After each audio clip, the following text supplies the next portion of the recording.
Hello friends, welcome back to my channel pickup gardening. दोस्तों, आज हम आपके लिए एक बहुत ही इम्पॉर्टेंट वीडियो लाए हैं जो कि रोज़ लवर्स हैं उनके लिए है।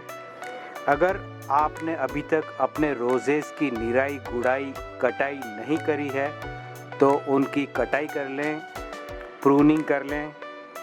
ये हाई टाइम है कि आप अपने रोजेज़ को प्रून कर लें। हार्ड प्रून इस समय आप कर सकते हैं। हमने हमारे रोजेस को हार्ड प्रून किया है। हार्ड प्रूनिंग के बाद रोजेस के अंदर जो स्प्राउटिंग होती है उसके ऊपर फ्लावरिंग बहुत अच्छी तरीके से आती है। नॉर्मली हम नवरात्रि के बाद में प्रूनिंग स्टार्ट करते हैं, हार्ड प्रूनिंग। चूँकि इस बार बरसात का मौसम काफ़ी लंबा समय चला है, इसलिए आप अभी भी अपने रोजेस की हार्ड प्रूनिंग कर सकते हैं। प्रूनिंग करने के बाद आप मिट्टी की अच्छी तरीके से गुड़ाई करें और खोदने के बाद आप उसे अच्छी तरीके से सूखने दें, धूप लगाएं। धूप लगाने के बाद आपको पानी पिलाना है और साथ ही साथ आपको देना है फर्टिलाइज़र। अब फर्टिलाइज़र कौन सा देना है, कोशिश करें कि मोस्टली ऑर्गेनिक फर्टिलाइज़र दें। हम यूज़ करने वाले हैं यहाँ पे एक कॉकटेल फर्टिलाइज़र है। ज़्यादातर हम सरसों की खली, नीम की खली, अरंडी की खली और साथ ही साथ सड़े हुए गोबर की खाद का यूज़ करते हैं। आप चाहें तो साथ साथ डीएपी का यूज़ भी कर सकते हैं।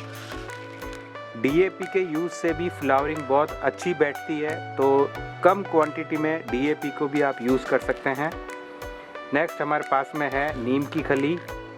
ये एक बहुत ही इम्पोर्टेंट इंग्रेडिएंट देती है आपके रोज़ को। अरंडी की खली भी फ्लावरिंग को प्रमोट करने में सहायक है। यहाँ पे हमारे पास में है एक कॉकटेल मिक्सचर। इसके अंदर मुर्गे की बीट है, बकरी की मींगनी है और साथ ही साथ में है इसके अंदर हड्डियों का खाद, बोन मील। हमारे पास में है सड़ा हुआ गोबर का खाद। गोबर का खाद हमें वही यूज़ करना चाहिए जो बिल्कुल सड़ने के बाद ब्राउन कलर का हो जाए। तो ये एक कॉकटेल है। इसमें से अगर कोई इंग्रेडिएंट आपको नहीं मिलते हैं तो ये हार्ड एंड फास्ट नहीं है। आप 2-3 तरह की अच्छी खाद से भी फ्लावरिंग पा सकते हैं। देखिए किस तरीके से हमारे रोजेस के अंदर रिज़ल्ट आया है, और ये जो रिज़ल्ट है ये बहुत ही अच्छा रिज़ल्ट है।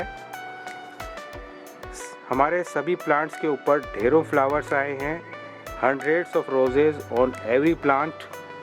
तो अभी भी देरी नहीं हुई है, आप अपने प्लांट्स की हार्ड प्रूनिंग करें, मिट्टी को अच्छी तरीके से गुड़ाई करें और उसे की तपाई करें। उसके बाद आप फर्टिलाइज़र दें और फिर पानी को दबा के पिलाएं। देखिए किस तरीके से आपके प्लांट्स के ऊपर ढेरों गुलाब आते हैं। दोस्तों, अगर आपको हमारा ये वीडियो पसंद आया हो तो हमारे वीडियोस को लाइक करें और हमारे चैनल को सब्सक्राइब करें। So friends, that's it for today. I will be back with some more informative videos. Till then, bye bye.